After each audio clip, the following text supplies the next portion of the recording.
What's the purpose of your ad agency? Don't tell me it's to make great work. That's table stakes, or in some cases, total BS. What's your point of view? What are you trying to change? What impact do you want to have? I've worked at agencies for over 25 years, and I'm not sure I was ever clear on what any agency was really all about. And we wonder why so many clients feel the same thing. Now, your purpose doesn't have to be about doing good or saving the slippery-tailed garden newt, but you need a reason to exist, a reason for clients to choose you, a reason for your teams to fight for you. You need red thread leadership. And today's guest, Sonya Shelton, founder and CEO of Executive Leadership Consulting, can help you put it into practice. What is red thread leadership? It's a pretty tasty sandwich with purpose and passion acting as the bread that holds your plan, process, and positions together. What does it help you achieve? Strategic and cultural alignment. Neither one is eating the other for breakfast. They need to work together if you want to actually get anywhere. A more efficient structure, less hierarchical. One of Sonya's clients actually flipped the org chart so that he was on the bottom as the leader, supporting every level, with the frontline employees on top. Imagine that. And lastly, clarity. You know where you're going. You know how to get there. And you feel confident saying no to all the shiny objects that will only get in your way. That last one really hits home for the ad biz. We love our shiny objects. I think Sonya really shines in this conversation. Let's take a listen.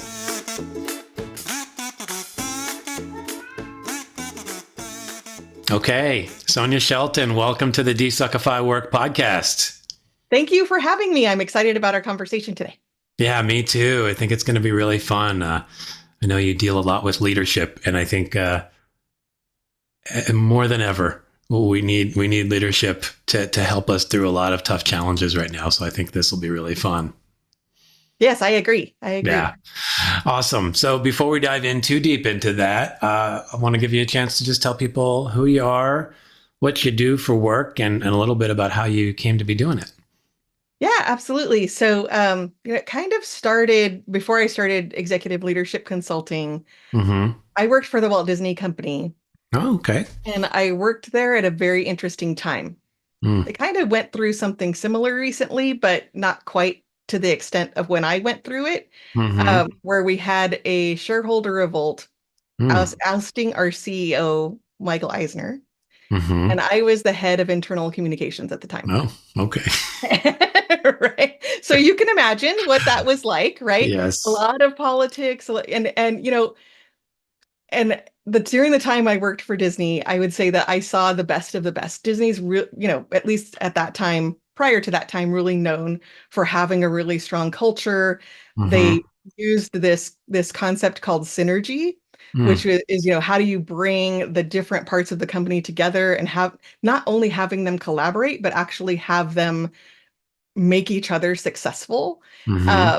And so it was the combination of the two experiences, right? That like having the experience of a really great culture, a culture that had that synergy, and having the experience of going through a shareholder revolt when a member of the Disney family was trying to oust our CEO. And it was basically like going through a company divorce, right? And kind of having those polar experiences helped me see the connection between leadership and culture and the business in a different way. I think that I also recognized that I could have more impact and say the things that I needed to say if I was outside of the company than if I was inside of the company. And that inspired me to create Executive Leadership Consulting and help other companies do the same.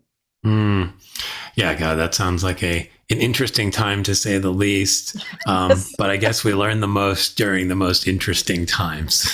Absolutely. I'm grateful for that. I was when it's at the time, definitely wasn't at the time, but I'm grateful for the experience because, clients will say to me, oh, we're probably the worst thing you've ever seen. No, nothing scares me after that experience, right? Like I've seen the worst of the worst.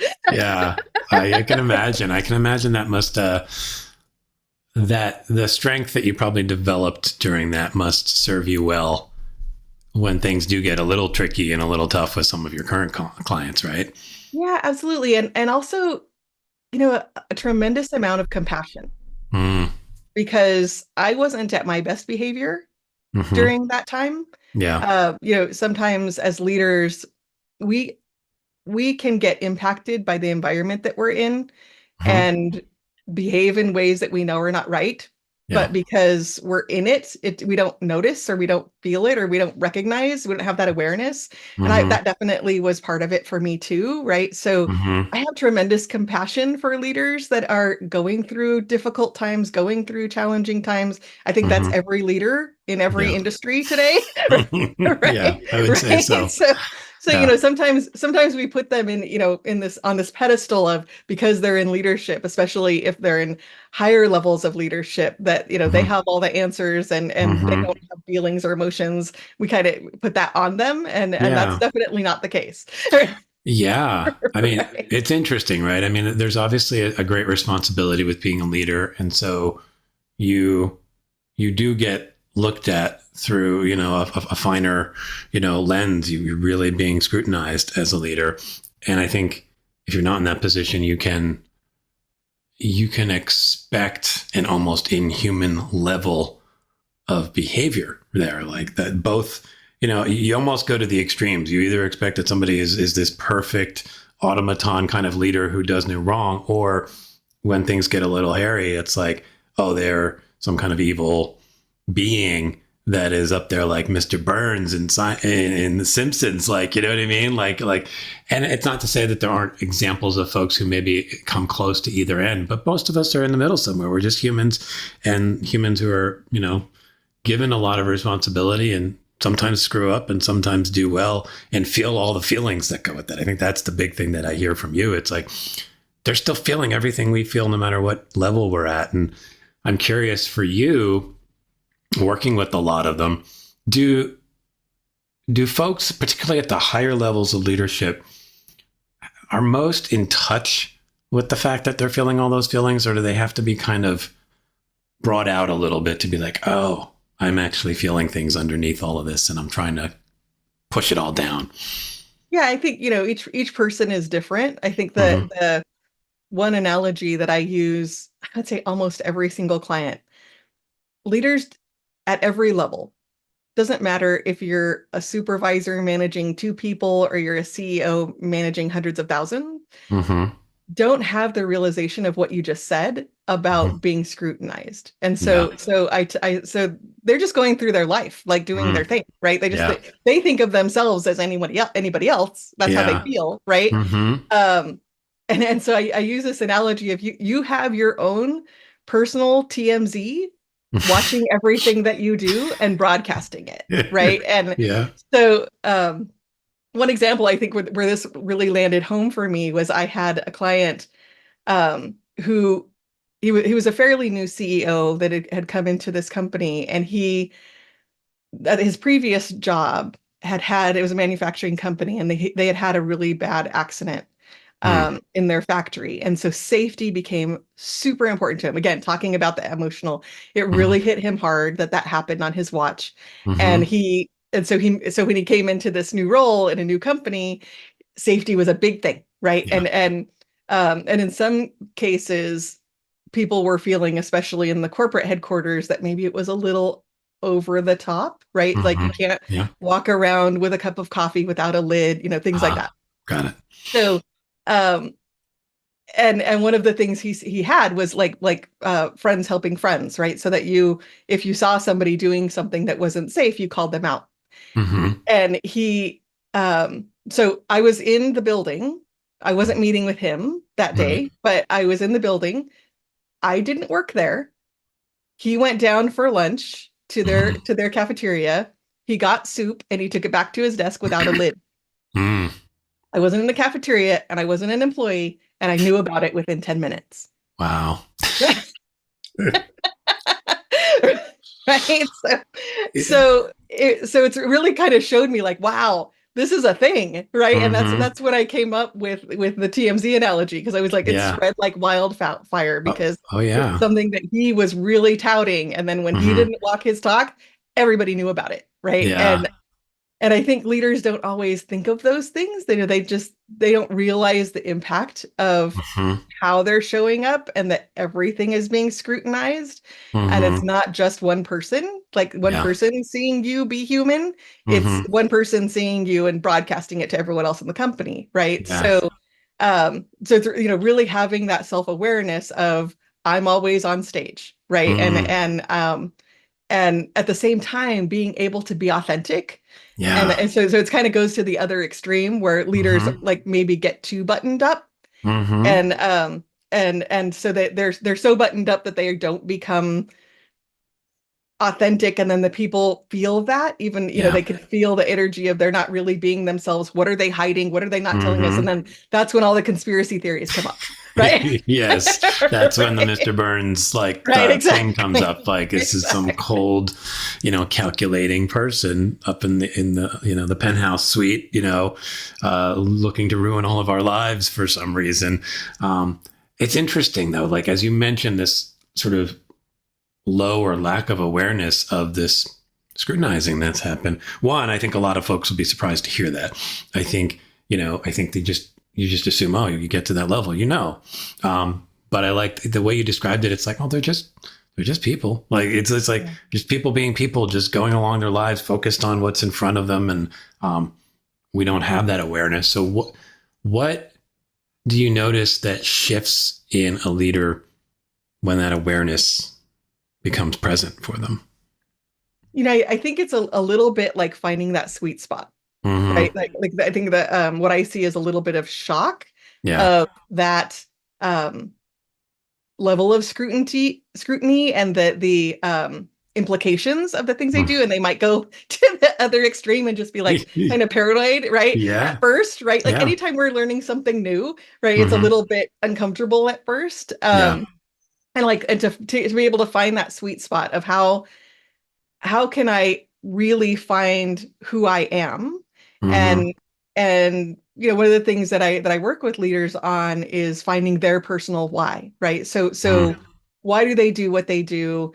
Um, how do they internally process information? What can others expect from them? Creating that Mm-hmm. personal brand that Mm-hmm. they can lean on and share with people so that people understand them better, because sometimes behaviors come from a good place and a good Mm-hmm. intention. They're just being misunderstood. And Mm-hmm. so if you're able as a leader to communicate, like, this is who I am, this is why I do what I do, these are my values, this is what I stand for, then Mm-hmm. and this is how it can get misinterpreted sometimes. Yeah. Um, then people are able to see, oh, okay, this is who this person is, and to be Mm-hmm. more authentic. So that's one of the tools that I give them to help them lean on their authenticity of who they are, and they're what I call their superpower, right? To Mm-hmm. to connect to that superpower, lean into it, communicate it, let people know. And then also, what are those things, what are the weaknesses that might show up with that superpower, and what are the things that might be misunderstood as a result Mm-hmm. of that superpower? Yeah. I think that can be really helpful. And I want to, I want to dive into that a bit more as we go through here. But I want to come back to a couple things just for you before we dive into that, because I want to just get a sense of your own experience with work a little bit, and then we'll kind of come back to it. One thing I always like to know is what role for you does work play in your life? I think that combination of words is how I look at it. Mm. For me, work is play. I like Right? that. Right. So I love what I do. I'm uh, lucky and grateful that I am able to do what I do. I'm passionate about it. I love working with companies. I love working with leaders. I Mm-hmm. love to see those moments and get in there to those hard challenges and help them out to the other side. Mm-hmm. Uh, so for me, it's very connected to my purpose. It's not my only purpose in life, but Yeah. but it's very connected to my purpose, and Mm-hmm. it's what makes my days fulfilling. Mm. And when you talk about your purpose, and I know you were talking about, the why behind, for leaders, for you, what drives you? What is your why and your purpose? So I am all about impact. So I am Mm, driven by being able to have an impact in whatever I'm doing. Doesn't mm, matter if it's work, if it's volunteer work, if it's relationships, if I don't see that I'm contributing in some way Mm-hmm. to the situation, then I'm out. Yeah. Um, and and I also, how I do that is by looking at, what are better ways of doing things, and how can we Mm. do things? How can we improve? How can we grow? Mm-hmm. And then being able to do that in a way that's simple and Mm-hmm. can get right to the point. Hmm. So that and it even works for myself as a leader. I share this when I'm hiring somebody new. Mm-hmm. I tell them, this is how I operate, Mm-hmm. um, because I'm always looking for better ways and I want to make a bigger impact. I'm Yeah. changing things all the Mm-hmm. time, Yeah. right? And Yeah. there are people who don't want to work for a company like that. Mm-hmm. It's getting harder and harder to find ones that don't, right? But Yeah. but I let them know, like, if you're looking for something that's more stable and predictable and you know Mm-hmm. what you're going to get every single day, this isn't the company for you, right? And Yeah. so I'm honest about it, and Mm-hmm. also okay with it if it's not for them, right? To Yeah. to really be upfront about it. Um, Mm-hmm. and then they know, like, okay, well, we thought we were going this way. We found out this, Mm-hmm. this new thing is happening for leaders, or this new thing is happening in Mm-hmm. the economy, and now this is what companies are doing. So we need to pivot, and Yeah. that can happen from one day to the next, as we know, right? Mm-hmm. Um, so if people aren't ready to do that or willing to do that, then this isn't the right company for them. Yeah. I think that's so helpful to have that awareness. And so often we don't have that awareness. And I think even simply having that awareness can take somebody from, if they just experienced, your kind of drive to constantly make things better, they might experience that as like, why is she always messing up a good thing? You know what I mean? And Right. as soon as you bring the awareness of like, this is how I operate, this is my operating system, and part of that includes me, I'm going to be changing things up, whether it's in a, as trying to get ahead of the market, or for I see an opportunity for something to be better. The way that person reacts to it is immediately different, right? They may still decide that I can't exist in that, but they may be like, oh, well, now that I know why she's doing it, I can get on board and figure out how I can plug into that. And that's just, I feel like, 80% of work challenges is often us just sitting here making judgments about why somebody did something, versus actually knowing why somebody did something.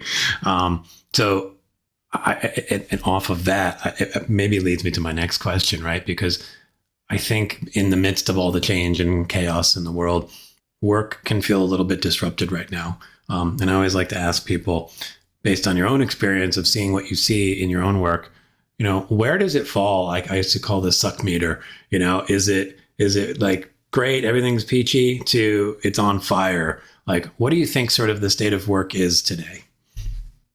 I think we're seeing it in the research, Mm-hmm. when we see things like, 80% of workers, at least in the United States, are feeling some kind of burnout.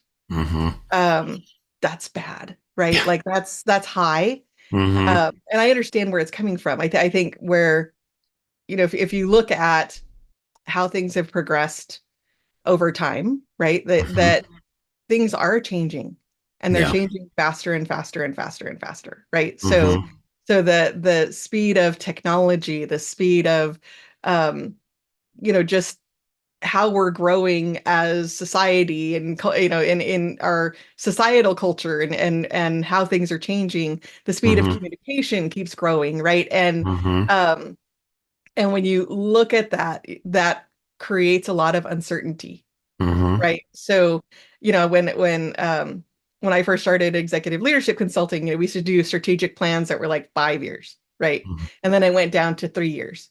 And Mm-hmm. now it's, well, let's create strategic areas of focus for the next year, not a Mm-hmm. plan, right? Mm. Right, right. Like Yeah. we have things that we're focused on, and we have goals that, metrics that we're trying to meet, but Mm-hmm. with flexibility and agility to like, we actually can't Mm-hmm. see where we're going to be 5 years from now. We can't Right. see where we're going to be 3 years from now. This is Mm-hmm. new for humanity, right? Yeah. And so as a result, it makes sense to me that, Mm-hmm. that we are seeing things like high levels of burnout because leaders aren't sure how to deal with these things, right? How to Yeah. manage the speed of change and to deal with all of this uncertainty and really step into more of an agile way of leading. Hmm. It's new for everybody, right? Yeah. God, it's as you were saying that, I was thinking, there's something, it feels fundamental as a human being to look into the future and at least try to map it out, right? I mean, from a very young age, it's like, what do you want to be when you grow up? And we're imagining ourselves in high school and then college, and we're always looking forward. So there seems to be this tension that is almost automatically there if you look at the world and you realize, oh, I can't even really know what a year from now is going to look like. So that's hard for everybody. For a leader, what are you finding helps them not only deal with that uncertainty, but maybe even thrive within it? I mean, it just seems so hard. What can a leader do to really kind of make the most of that situation and really get their companies, doing really well, not just kind of surviving? Yeah. So we use a model called Red Thread Leadership, Mm-hmm. where it's really about it doesn't mean that we don't have a vision, right? We even though we don't know how we're going to get there, we can know where we're going, Okay. right? So we might get there faster than we think.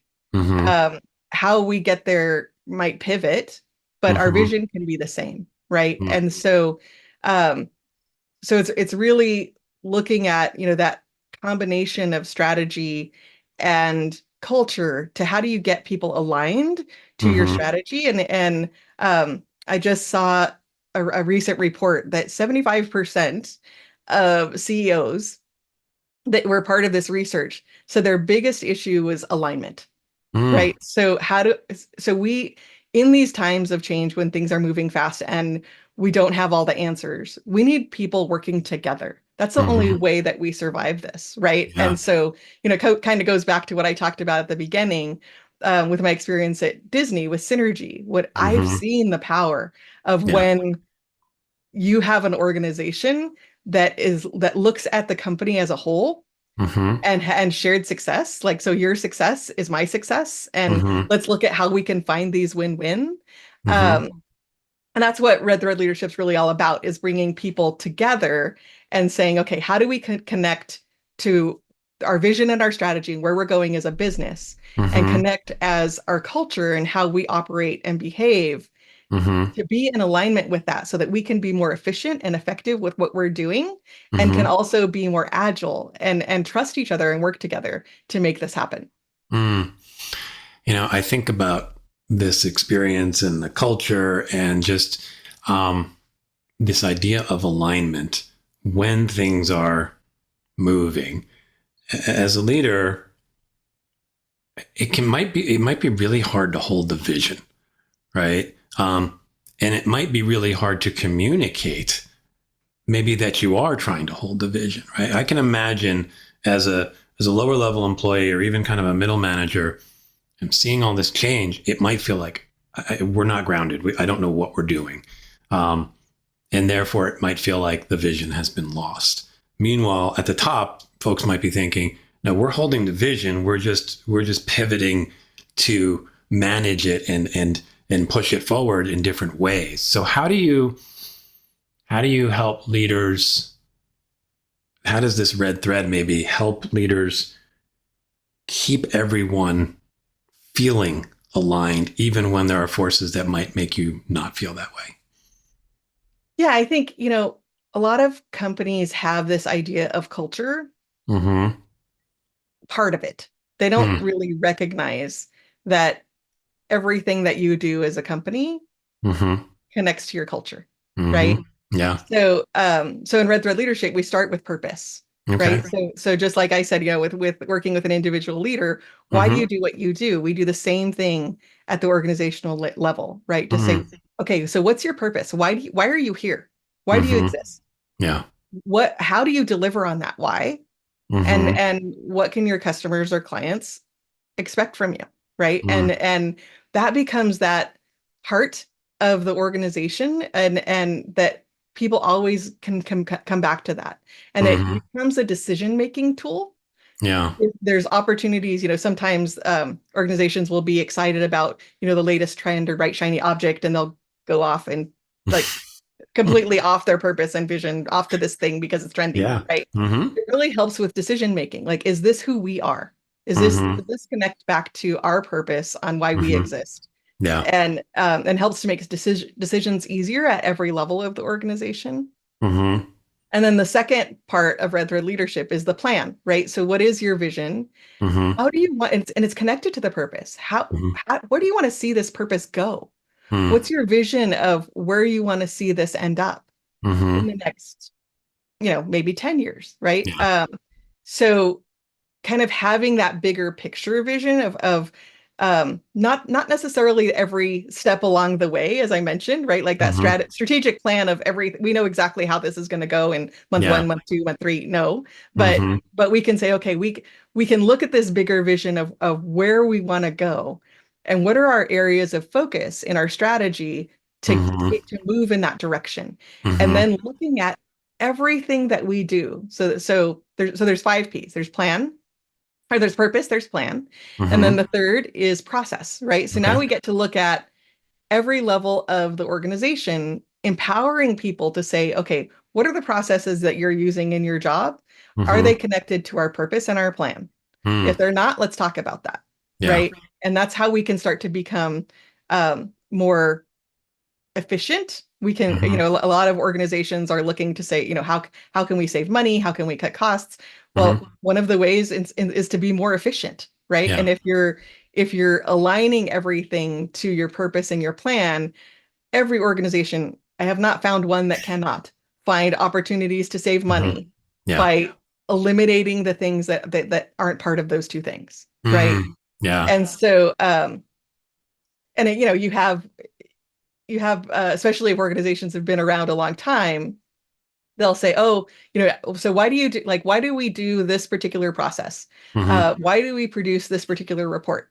It's like, well, because we've done it we did it this way. Maria used to like to see it this way. And so we did it this way. And Maria's been gone for 5 years, but we still do it this way. Right.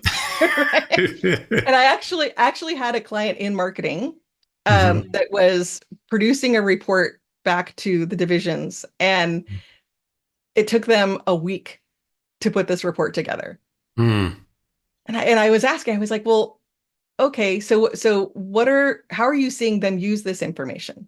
Right. And they say, well, we don't know how we just give them a report, and then, and then they decide what to do. It's like, okay, next month, let's not do it. And see if anyone asks. No one asked.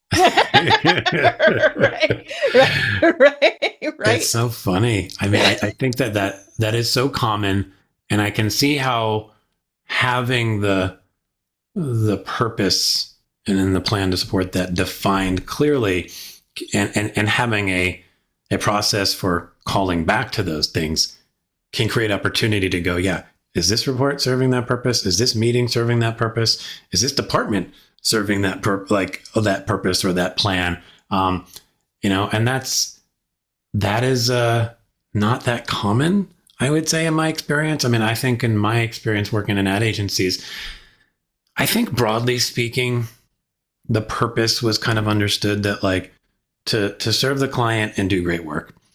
But that was kind of true. Every place had some twist on that. There was not really anything unique or embedded within most agencies where you felt like, no, we do things because of this. This is what drives us. And I think as a result, that may be why a lot of folks, when things get a little crazy, which happens frequently in that business, you can feel rudderless, and then you have all these processes that don't make sense.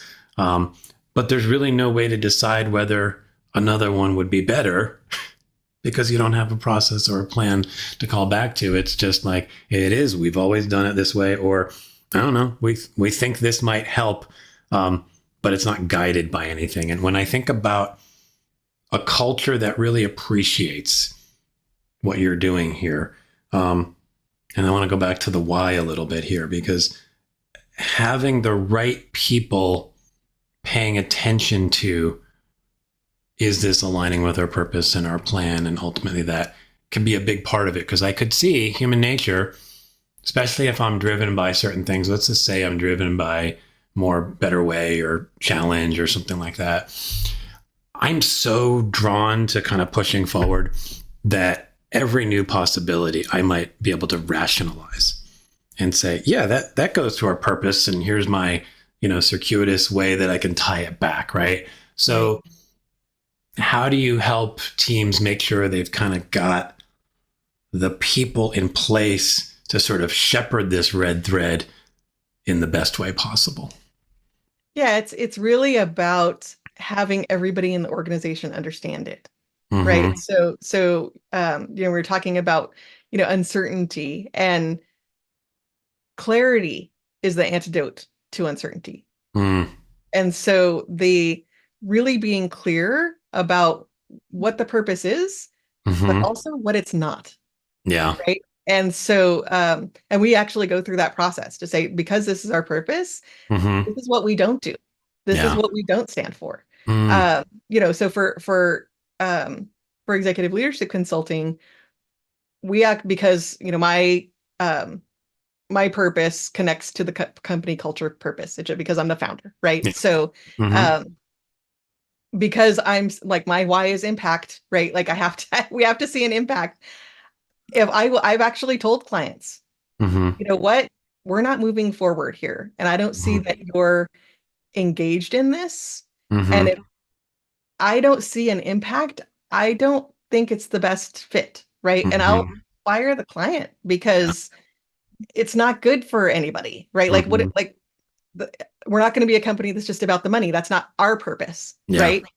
So it's looking at things from that angle and to say, what does this mean to us? Like, so you mentioned the advertising agencies, like, could potentially every advertising agency have the same purpose? Okay. Is that really their purpose though? And is there, and they're the geniuses at differentiation, right? Yeah. So really making that purpose an opportunity to differentiate you in the marketplace too, right? Yeah. To say, like, this is who we are. Yeah. And we see tons of examples of companies who have done this, right? They step into, this is who we are. This is what we stand for. Even if you throw rocks at us because of it, this is what we stand for. And then people know they're in or they're out. Like, that brings the clarity, right? And from whether that's from a team perspective or a customer perspective, that you support that company or you don't support that company, but you're clear.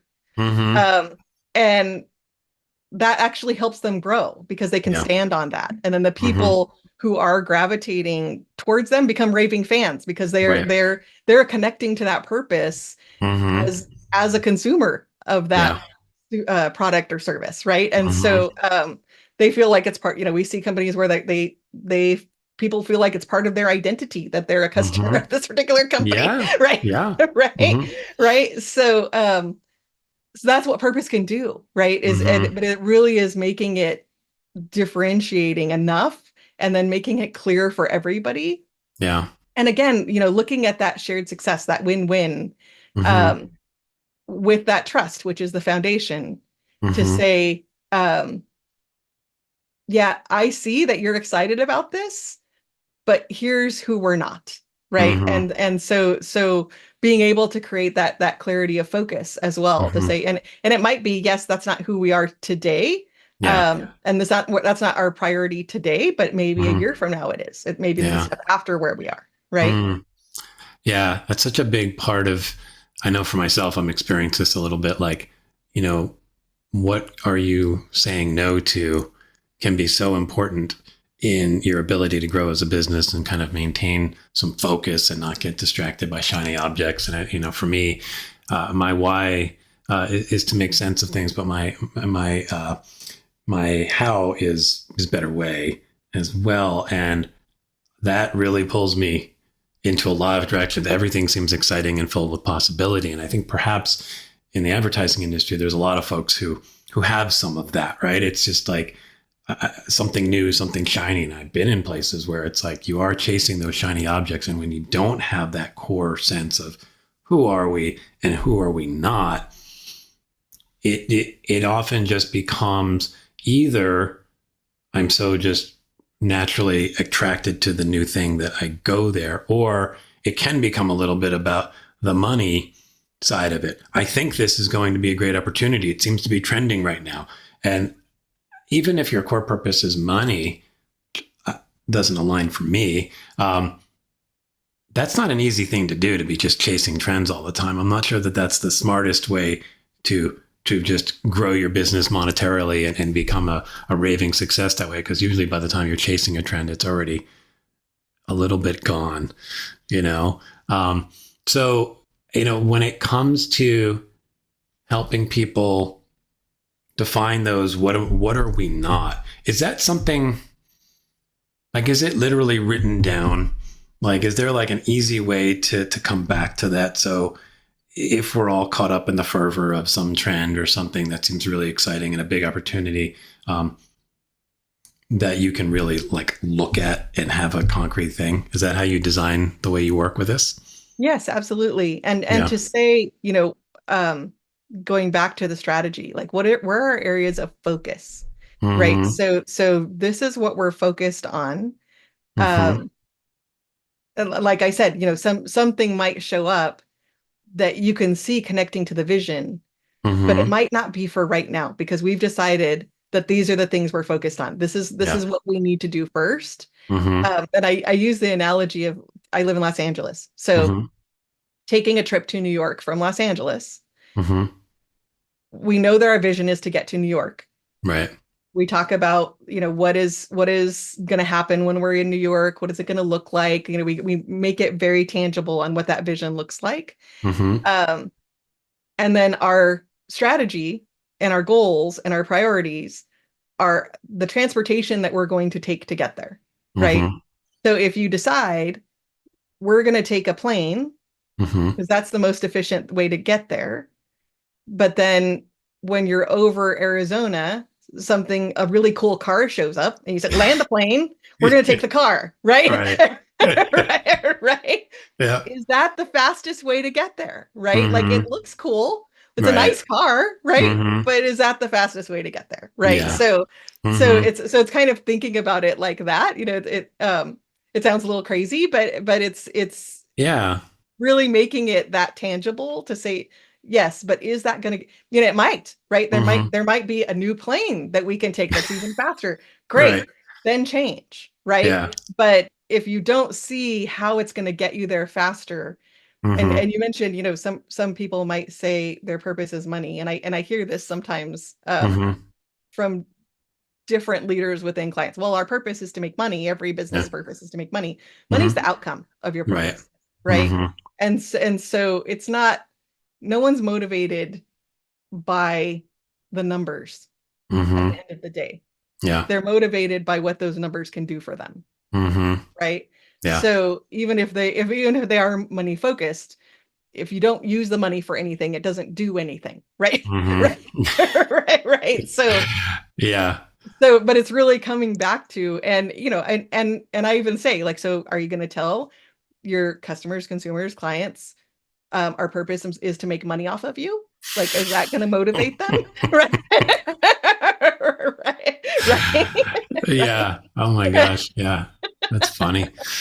Well, that actually brings me to an interesting point, because a lot of what you're doing here, you know, coming from sort of marketing and advertising perspective, like I hear a lot of, it mirrors sort of some of the things you try to do when you're building a brand. You try to understand what motivates people. You try to understand who they are, and a little bit about then how they do things. Do you bring this to that level for clients where it can become a, you know, once they understand their purpose and they have the plan and they have the process, and I know there's two other P's in there. You've got positions and passion, which passion can be a really great brand elevator as well. I think when people feel and connect with that, do you help people pull that work that's initially maybe done more for internal alignment and push it outwards towards the brand side of things. Yeah, it's not what we do, but we absolutely will work with the marketing side and help them really get clear about that so that they can Yeah. take it and run with it. And what does this look like externally? Yeah. Not our expertise. So we Yeah. would work with somebody, like in your field to be Yeah. to be able to do that. But I think, it also kind of brings together different parts of the organization, like, coming back to that synergy idea where you have, maybe senior leadership looking at the purpose, the vision, the strategy, the culture, like all of these things. HR tends to be more in the culture side. You might have a strategic planning area of the company. Most of the time I see those departments don't talk to each other, right? And then you have, marketing and branding and advertising, right? And those three people aren't talking to each other, those heads of those, right? They're not talking to each other. And it really starts to for them to be able to see how these things fit together, right? So as we create the purpose and vision, okay, strategic planning, what's the best area of focus based on, on where we're trying to go and how are you going to make that happen and track those metrics and things like that. Okay, HR, how are you going to help with the positions and the passion and bring the people side to life, right? And then marketing, how are you going to take this outside and get the people who are buying our products and services excited about who we are and what we're doing, right? And so it starts to create that, this all fits together. We're actually all trying to do the same thing. Yeah. What do you think like blocks that? Because as you described it, I'm like, yeah, that's very common. Like the walls between these departments, right? We're not talking to each other. And yet there is so much common ground in what we're doing, both literally, like when I think about some of the work you're doing and how it relates to the brand, but also like you talk about culture and strategy, and they can't be separated. Like one doesn't move forward without the other.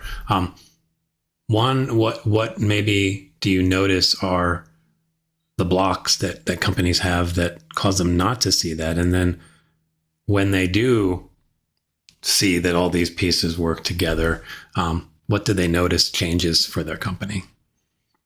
Yeah, I think, when this really started to come to life for me was a number of years ago.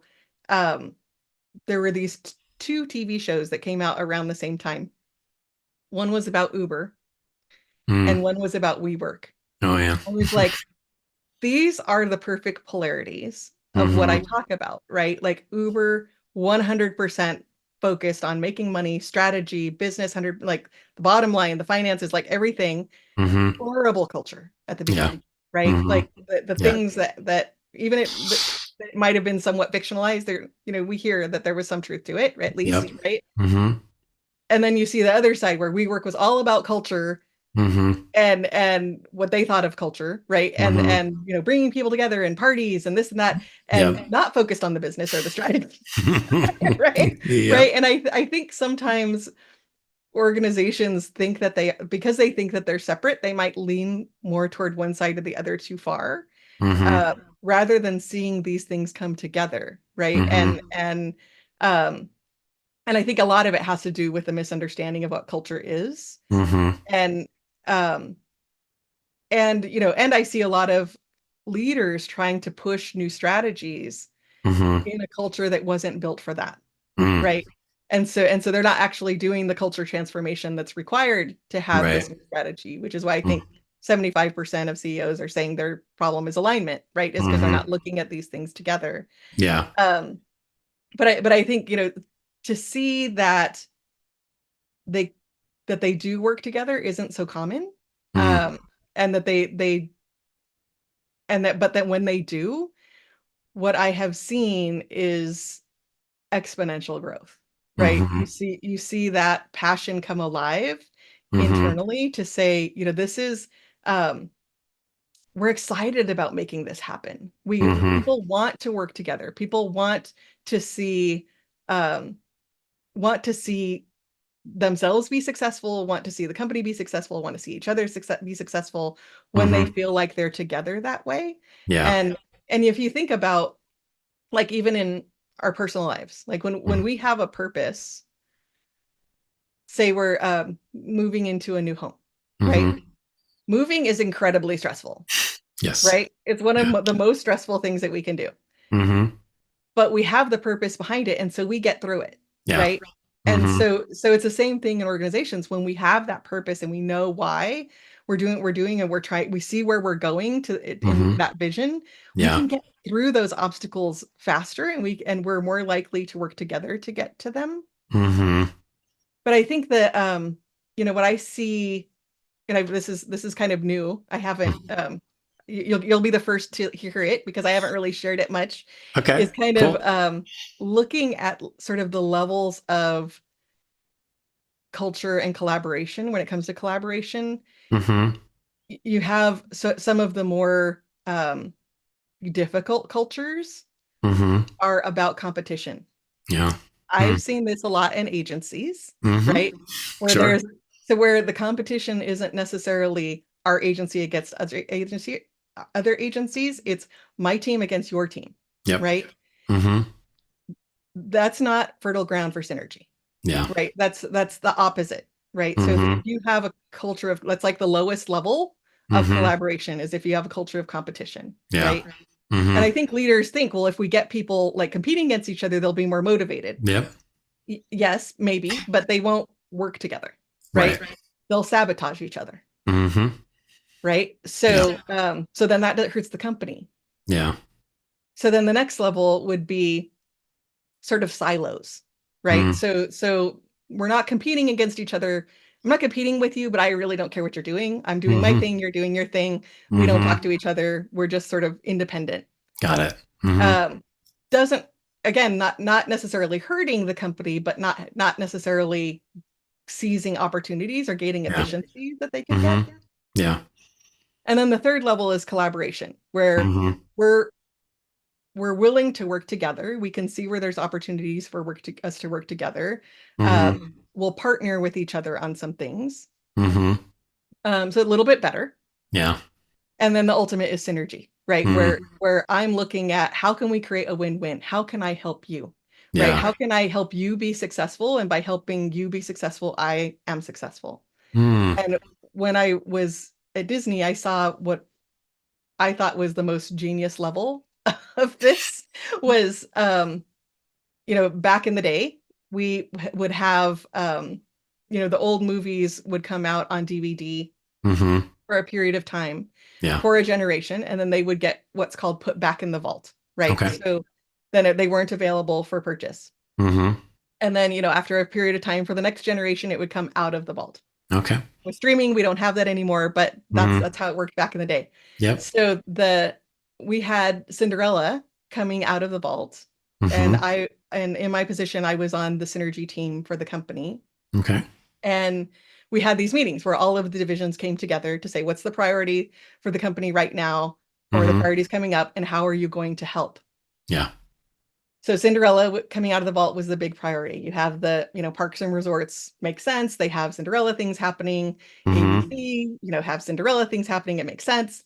Mm-hmm. And we got to ESPN, and I was thinking they're going to say pass. Like, we can't, Yeah. there's nothing we do for Cinderella. And they Right. said, we came up with this idea. We're going to do a week-long special. When Cinderella comes out of the vault, we're going to do a week-long special of Cinderella stories in sports. Mm. We're going to have a daily Cinderella story.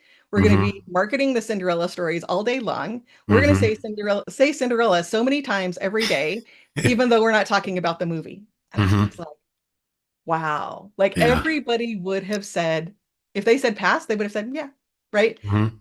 But they didn't do that. Right. They said, how can we make you successful and make us successful at the same time? Right. Yeah. Mm. And I'll never forget that, because it was such a genius moment, right? To say, I love it. this is what synergy looks like. This is really win-win, right? Yeah. And that's when it can become exponential. Mm. Yeah. I love that story. And I love how you kind of define the sort of layers of experience from competition to silos to collaboration to synergy. And I can feel where I've had some variation of those experiences in my own career in advertising. Definitely a lot of the competition. I think people are trying to push away from that now. And I think you're seeing a little bit of a move towards collaboration, but I think it can feel clunky at times. Like we don't have the muscles, we don't have the cultural infrastructure to really do it. And what collaboration often looks like is what ends up becoming, I think, a real big challenge is let's just invite everybody to this meeting, and so we have these giant meetings with a lot of voices, but no clear sense of accountability or responsibility and where things lie, and still no really clear sense of purpose guiding us in that collaboration, and certainly then blocking any opportunity for that more synergistic approach. Now, that does happen on occasion just because sort of happy accidents where two people maybe really like working together and it's like, let's do it. But I'd prefer it if we didn't rely on happy accidents and we set the stage. So culturally, what do you do? How do you build that cultural infrastructure so that those ESPN moments are, delightful, but get repeated because people realize that that's like where the magic happens, Yes. No pun intended. Yes, exactly. But it really was, right? Like to see that really was magic. And and as I see it in my clients now, I just it lights me up. I get so excited about it, and to be able to see because I've had that experience, to be able to see where dots connect that they might not be seeing. And Walt Disney, I think, created it in, don't quote me on the date, I think it was like 1954 or something like that. Okay. Where he actually drew on a piece of paper all of the elements of the Walt Disney Company and made arrows. This is how this area supports this area. This is how this area supports that area. And so that's where I start, right? Like why reinvent, right? I learned from the master, right? Like yes. the to say, okay, we can start with where do we already know that there are areas of the company that support each other? Like I mentioned, the strategic planning, marketing, HR. Like we know some things that were common in every company. As I start to learn the company and start to see where the connections are and what they're trying to do, once we see their purpose and vision, then we can say, oh, this is how you guys can help with this, and this is how this connects to this part. And then they start to get the concept and take it from there. And it is really about being intentional, though, especially from a business perspective. The way that Disney did it was to have people who were focused on it, right? Like part of my job is to be focused on representing my area to the other areas of the company and make sure that we're having these conversations. Like you can't have, like you were saying, having these big meetings where everybody is talking is not going to work. Exactly. But there are opportunities to say, okay, so let's see who's passionate about this and start to, and they get it, they see it, they have the visibility to be able to help to connect the dots and bring what they hear back from other areas of the company to their area to say, how can we help? How can we start to connect? And once people start to see the success, it starts to build some momentum, right? And that's part of that passion, right? Is to say, oh, they're seeing the success, we're together, we're we're looking at from a social styles perspective and culture, we're feeding off of the other people that we're around. And so they start to build momentum from just the people that are around and the successes that they're having. I have a question I want to come back a little bit to your example of Uber and WeWork, because I think it's everybody is pretty familiar with those. So it's a great example. But it makes me wonder if one of the challenges you may find within a lot of executive leadership teams is if you have a team set up where there's the one really dominant voice, and it's obviously going to be the CEO in most cases. And how do you help leadership teams balance that out? Because if somebody like the guy who was the CEO of WeWork, I'm just going to assume, the culture and the fun of it was where he was passionate. That was where what excited him.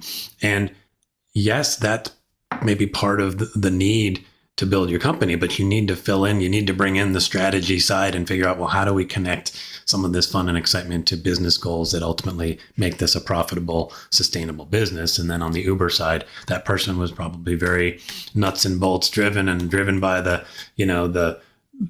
success, and maybe had some of that competitive nature of like, I just want to drive amazing results and I want to, change the world by creating a new category of business. But meanwhile, I'm going to steamroll my people, and there's no room for the countervailing voices there. So how can you help companies?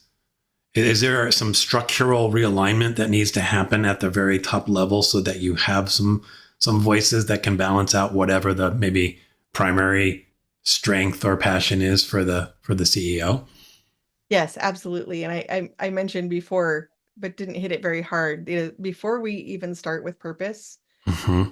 we have to go to trust, Mm, right? So do we trust each other? yeah. Do we trust the company? Mm-hmm.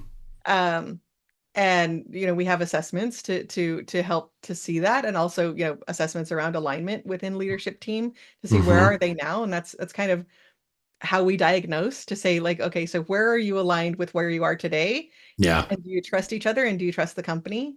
Mm-hmm. um, because we can't do this work if we don't have trust Yeah. and transparency and psychological safety to be able to say what we need to say. Mm-hmm. um, and if we try, it won't be successful, Yeah. right? So really starting on that, building on that foundation of trust first. Mm-hmm. and and then I think that I see it in the way that Disney was founded, Apple the same. These companies that are really successful have these, um, what I call the left and right brain roles, Mm, right?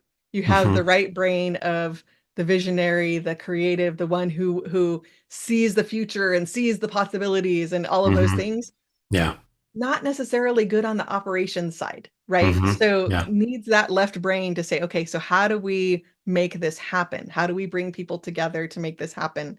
Mm-hmm. Sometimes, and then sometimes that left brain person isn't so good with the people, right? Yeah. So they kind of have to work together Mm-hmm. to really make that happen. It doesn't have to be in two different people. It can be as part of a team, but looking Mm-hmm. at it from those two perspectives, like what's our vision? How are we excited about what we're building and where we're going and our purpose, but Mm-hmm. also having that connection to who we are, our values, what we stand on, how we're going to operationalize this, how we're going to empower people. Mm-hmm. Um, and if you don't have that, I think there's a little bit of things that can be done bottom up, but most of it has to be top down, because if you don't have it at the Mm-hmm. leadership level, Yeah. it's really hard to implement. Mm. As you're describing all of that, and I'm picturing kind of a leadership team, and most leadership teams are kind of look the same, roughly speaking, in terms of the roles that are there. It makes me wonder. We're talking about, there's so much disruption, so much change happening, and you've got AI coming in, and you've just got different ways of working, flexible working. Um, are Is anybody in your world experimenting a bit with the actual structure and what a leadership team looks like and the kinds of definitions of roles, and do those need to change? They've been pretty kind of similar for a long time now. Is there any rethinking happening there? And if so, is anybody having any luck with trying new things in that space? Yeah, I think we've seen it for a number of years in a Mm-hmm. lot of technology companies that Yeah. use agile methodologies, Mm-hmm. creating agile structures, and Mm-hmm. people having that organization be kind of a combination of matrix and circular, Mm-hmm. right? So you have areas that of functional expertise, Mm-hmm. and I think probably agencies do this too in a way, right? Like you Yeah. have areas of functional expertise, but they're put on a project that for the length of that project, then it disbands, then they're on to the next one. Yep. And so you kind of have like a three dimensions of leader Mm-hmm. of organizational structure happening. You have your functional, you have Mm-hmm. your business oriented, like for those projects and who's leading those things. Mm-hmm.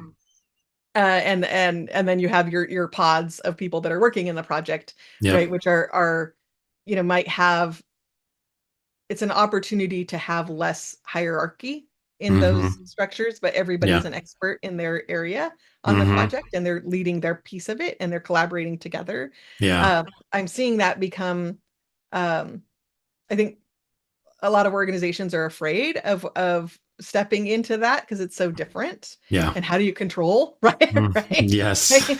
But in terms of the speed of change, it Mm-hmm. can make things move a lot faster, right? Mm. Um, and really looking at, so that the fourth P that you mentioned is positions, we really look at that to say, if this is your purpose and your vision, and we Mm-hmm. understand the processes have changed, Mm-hmm. how do those positions look like now, Mm-hmm. right? Like, what Yeah. are the roles? How are you structured? How can we make this work so that you can get to decisions faster? You can get the Mm-hmm. right people in the room. Mm-hmm. Your people aren't attending meetings and sitting on their laptop because they're not actually participating. They're just supposed to be in the meeting, right? That's Yep. not happening, right? Mm-hmm. So that everybody is saving time and really being intentional about how they're making this happen, Mm-hmm. and they see their role in it. They see their piece Yeah. of it. Mm. And that's also part of how you create passion, right? Are you passionate about what you're doing? Are you passionate about Mm-hmm. your role? Right. As well as where the company is going. Mm. When I'm picturing this experience, right, if everybody has kind of their expertise and they kind of own that area, as a leader, how do you interact with that? If you've got a relatively flat group of people kind of running with the project and you want to be useful in that process as a leader and not control, but somehow inspire, nurture, guide, coach. Um, what does that look like? Because I think it might feel very different for a lot of people to step into that. Yeah, it's really about sort of leadership on the functional area of Mm-hmm. expertise. So, Mm-hmm. say it's a leader of um, of design, right? Mm-hmm. That's looking at, art director, like that type of role, Yeah. uh, that would be looking across to make sure that the quality is there, right? Mm-hmm. And that the people that are on that team or a part of that project are being developed for their next thing, right? So that's like Mm-hmm. one area of looking at leadership, and then the other is the project itself, right? Mm-hmm. So is the client, are we fulfilling the client's expectations? Are we aligned with our purpose, right? Like, Mm-hmm. are we delivering what in alignment with our values and purpose and things like that? And kind Mm-hmm. of looking at it more from the day-to-day sort of leadership, Mm-hmm. and sort of having those guardrails, right? Yeah. And look, and leaders looking at it, and then leaders have to collaborate, right? So the Mm-hmm. people who are leading the projects are collaborating with the functional leaders to say, this is Mm-hmm. how they're doing, this is what we need more of, these are my Mm-hmm. concerns, to be able to have those conversations. Mm-hmm. And I think it brings to mind, I worked with this company in China a number Mm-hmm. of years ago, and they had a hotel and 4 restaurants. Okay. And the founder of the company when he showed me their org chart, it was an inverted triangle, Hmm. and he was at the bottom. Okay. And I stayed in their hotel. I've never had, like, I don't speak Mandarin. I didn't have any, like, Mm-hmm. any connection to the language at all. Right. Um, I have never had such impeccable customer service at any hotel anywhere Hmm. in the world Wow. compared to this hotel. And it was really about his philosophy of structure, right? Hmm. And so I kind of look at this too, right? To say, like, ultimately, where do we start? Yeah. For them, they started with the guest, Mm-hmm. right? So the guest is at the top of that Mm-hmm. structure. Mm-hmm. Who supports the guest? Mm-hmm. Who touches the guest? They're next, right? Okay. And then who supports them? And then who Mm. supports them? And then who supports Right. them? And ultimately, he's at the bottom supporting everyone. right? And he Mm. really looked at it that way. And I thought it was like the best example of servant leadership to Yeah. say like, and it showed in the business results. And that we were brought in because other companies were poaching his people, right? Right. But Yeah. he said, they go to another hotel and Hmm. it's not the same experience because they Right. don't have the structure, right? Hmm. And so they don't understand why like they pulled this person away, offering them a Hmm. lot more money, but that's not making a difference. Yeah. Right, right. Yeah. And it so really thinking about all of this, right? Like is ultimately back to your purpose. Why are you here? Who are you Hmm. serving?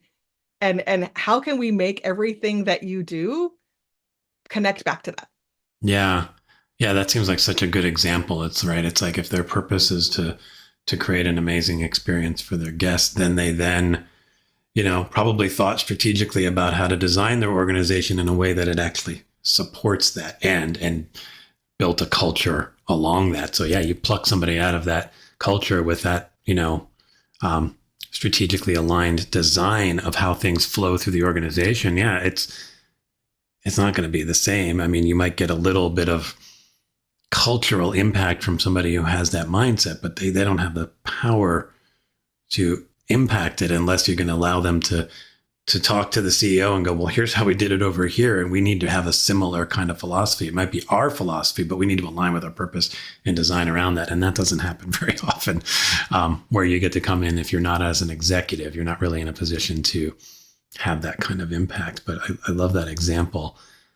I wanted to ask you about your own business, in the face of all this change, um, how are you navigating it, and are you using any of the latest technology, AI obviously being the most prevalent one right now? Is there anything that's helping you sort of manage and thrive within the kind of high speed, more chaotic environment that we're all living in right now? Yeah,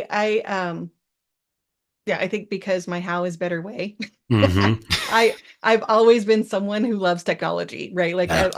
I will explore and see, and can I make this work? Does it make it better? Sometimes it does, sometimes it doesn't. Mm-hmm. Um, I am finding AI, when used properly and used well, is making a huge difference in my business on many levels. In fact, Mm. we just launched a new coaching tool Mm. where I talked about synergy and shared success, and when it wouldn't be possible without AI, right? Mm-hmm. So like the fact that I could provide coaching to every single person in an organization Mm-hmm. and have them receive coaching towards creating a shared success model to help the synergy initiatives is Mm. like groundbreaking, right, for me. Wow. So Yeah. so it's really around the concept of how we show up in at work or any situation is Mm-hmm. dependent on the people around us, Mm. right? So we can be in one meeting and maybe there's more compliant people in that meeting, and so we can step in and be the one pushing our agenda, right? Yeah. And Mm-hmm. then we can go to another meeting where it's the opposite. Maybe there's more people that have that sort of driving personality, and so we sit there quietly, we become the compliant one. Mm. So our styles really depend on our environment. Mm. And so the whole concept of this is getting feedback from those working teams that you work in on how you show up Mm. and what's your social style and how you show up. Wow. And then and then it's all confidential, right? So, Mm-hmm. and then the team can say, okay, how do we need, based on the team results, Mm-hmm. every individual results is confidential. Mm-hmm. But based on the team results, the AI looks at the total results of all the individuals and then coaches each individual based on Mm. what would be best for the whole. So not Mm. necessarily your weakest area, but Yeah. what you need to change to Mm-hmm. be able, like what each person needs to change to be best for the whole team. Um, Interesting. and Wow. and so I'm super excited about it, and Mm-hmm. it's a new way of being able to democratize coaching, Mm-hmm. and also make it in a way that it aligns with what we do in creating synergy. Mm-hmm. And so I think the technology, there's so many exciting things coming if used properly, and looking at how can we really make this so it makes things better. And I think there's some industries where it'll push us to be more creative in the parts that the AI can't do. And letting the AI do what it does, right? And I think the more we're embracing it at ELC, like to say, we're all in with that. Let's how can we elevate what we're doing and let AI take care of some of the other things, and in this case, do things we could never do, right? Yeah. I mean, that's the dream, right? I mean, that's like always the dream of technology, is that it allows us to do more of what we like to do, or explore new areas that we could just never do because of scale or whatever it is.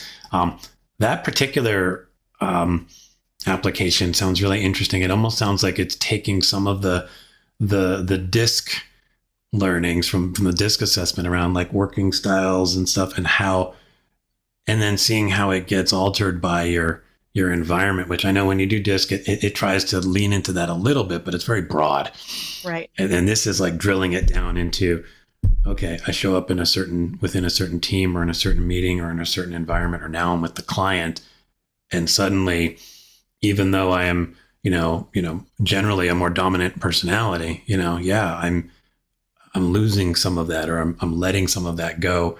Maybe because I think it's serving an end, but it sounds like maybe the coaching through this application is maybe helping you decide whether it really is serving that end. Is that kind of accurate? Yeah. And how more about how can we create a shared success model, right? So if I'm becoming aware, if I get feedback that I'm more dominant, I'm not listening, I'm not allowing other people, then I'm getting coaching on how I can engage those people that are stepping back a little bit more. At the same time, they're getting coaching that they need to speak up more, right? And then we can come to like, how do we come together into that shared success? And we're giving everybody a voice and a chance to be part of it.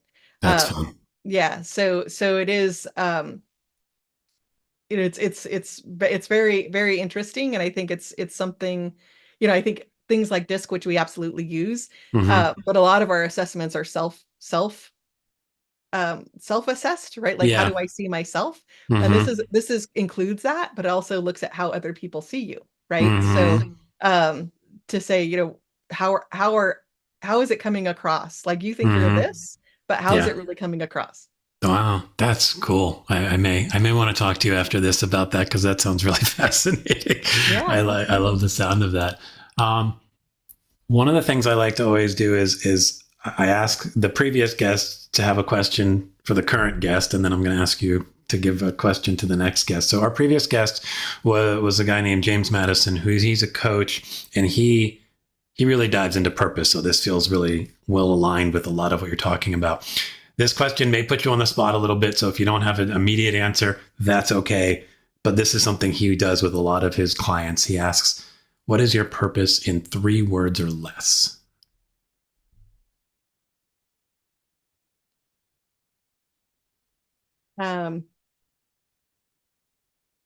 Impact, improvement, alignment. I love it. Well done. I was like sitting there thinking, like, could I answer that in 3 words or less? I'm not sure I could. So that's amazing. And those are like, I get it. I know exactly like what's driving you based on that. I love that. Yeah. So coming off of that, now's your chance to maybe try to stump our next guest, or at least get them thinking about something in a different way. Our next guest is Dan Kent. He's also a coach.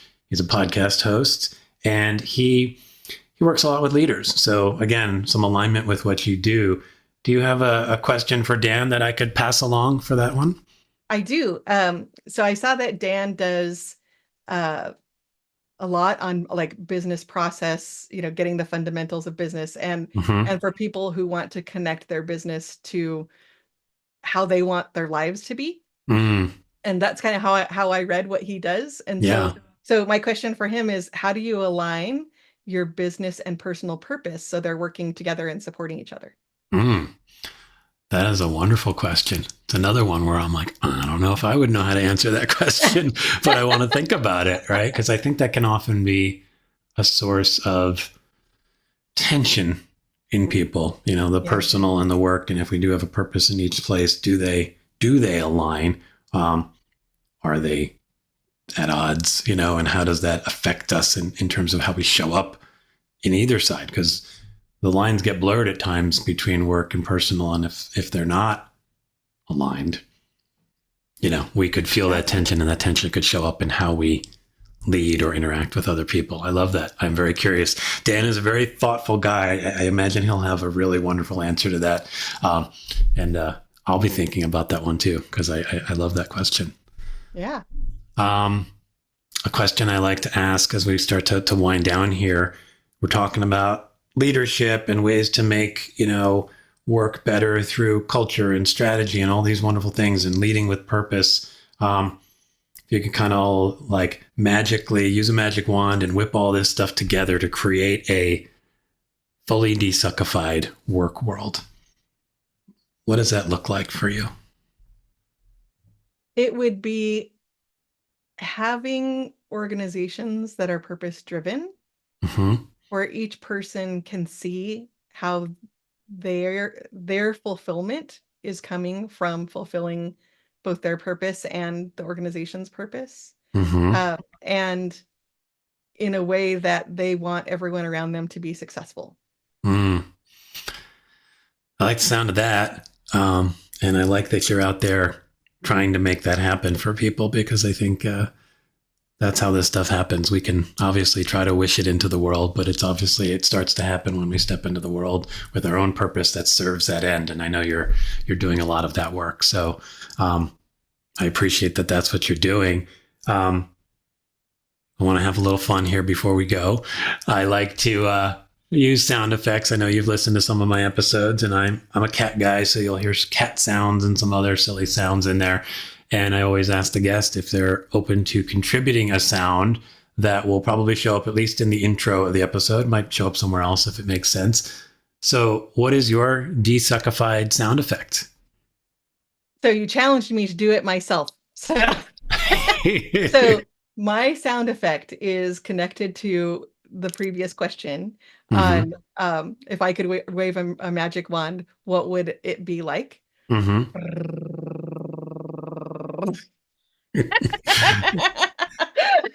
I like that. That was very well done, and it came through. Sometimes sound effects don't transfer on Zoom very well, but that one's great. So that one will absolutely show up in your intro, and maybe somewhere else if we can make it work. Thank you for that, and thank you for showing up with some bravery there to make the sound yourself. I know that that's not always easy. Well, I have cats too, so I get to hear that sound a lot. Yeah, I love that sound. Yeah, that sound is magic, really is to me. Okay, last question. You've talked about a lot of amazing stuff. I want people to figure out how to connect with all this stuff you're doing. So what's the best way for people to find you online and connect with the work you're doing? Yeah, we have a one-stop shop for everything that I've talked about, which is our website, executiveleader.com. There's a free webinar about Red Thread leadership on there that gives, deeper examples of each of the 5 Ps that I talked about. It's free. You can learn about how to get your why. All of our social media links are there too. So executiveleader.com is the best way to reach me. Awesome. And I would also just add that LinkedIn is probably a good spot to follow you as well, because you're often sharing really great stuff there as well too. So I will definitely add those both to the show notes, because I just think what you're doing is both important, but how you're doing it, it's this wonderful blend of like rich with like good, thoughtful material and ways of showing up. But there's this underlying level of human connection and a little bit of fun and a little bit of just a lot of life in the work and the way you're presenting it. So I highly recommend anybody who wants some of that in their world to connect with you as well, Sonya. Great. Thank you so much. I loved our conversation. It was fun. Yeah, I agree. Well, we'll talk soon and have a great one. Bye-bye. You too.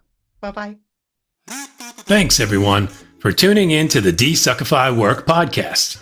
And a huge thanks to Sonya for bringing bold, clear-headed thinking to the show.